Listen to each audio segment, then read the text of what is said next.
lang, siya lang malaga, no? Lahat ng palpak, lahat ng supply, lahat ng baha ng mahal na pilipin, pati kasaysayan. Siya lang nagsisip, seryoso yun. Lahat ng baha, kasalanan daw ni Digong. Pati ulan sa July, parang siya ang may kahong. Binaha ang lungsod, sino bang may hawak? Pero si Duterte pa rin ang binubulong alak. Tumaas ang bilihin, sibuyas, karne, bigas. Kayo ang nasa trono pero siya pa rin ang alas. Pati itlog na mahal, siya raw ang dahilan. Hindi sana may poultry farm siya sa Malacanang. Lahat ng issue parang siya ang bookmark. Pag may sablay si tatay agad ang mark. Nakakatawa na parang serye ng kabubuhan. Lahat ng mali sa mundo siya raw ang dahilan. Siya na lang palagi. Pati patay ni Rizal, baka siya rin may sabi. Siya na lang kahit wala sa pwesto. Pilit sinisisi kahit gobyerno'y bago.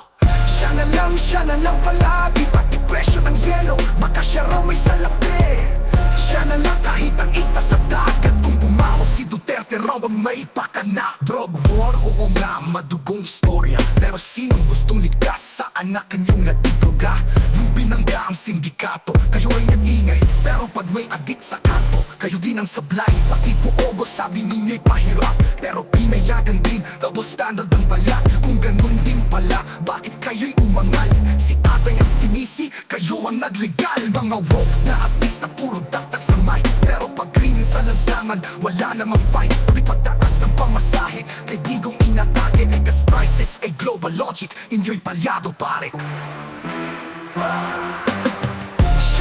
Siya na lang palagi. Pati patay ni Ninoy, baka siya rin may sabi. Siya na lang kahit wala sa pwesto. Pilit sinisisi kahit gobyerno'y bago. Siya na lang palagi. Kahit bulok ang sistema, siya raw ang may silbi. Siya na lang pagkapati World War III. Isisi nyo pa rin kahit taong 253. Gising na wag puro sisi.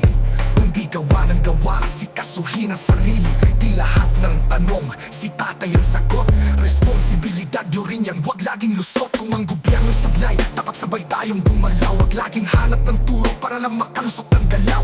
Accountability, di lang yan sa taas, kundi pati sa masa, sinong tunay na sala. Kung si Rizal na buhay, baka kayo ang patitusin. Sa sobrang sisi, utak nyo'y nilalason ng hangin. Kaya bago magturo, tumingin sa salamin. Baka ang problema ay ikaw rin pala sa dulo rin. Siya na lang palagi. Pati alam ng hangin, siya rin daw ang may sabi. Siya na lang kahit wala sa eksena. Gusto niya yata, habang buhay siyang problema. Siya na lang palagi. Pati bibig sa langit, siya pa rin may dignity. Pero tanong lang, hanggang kailan kayo matututo? O baka naman, ayaw nyo umako ng totoong kasalanan nyo. Real talk lang pare, di siya perfecto. Pero hindi siya ang sanhi ng lahat ng pagkabigo mo. Ano? Ikaw ba naman ba?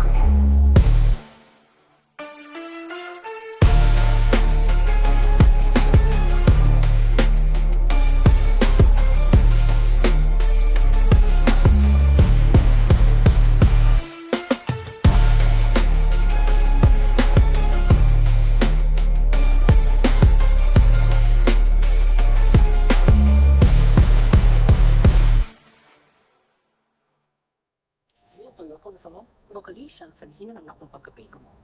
Ikaw ba namang pag mo?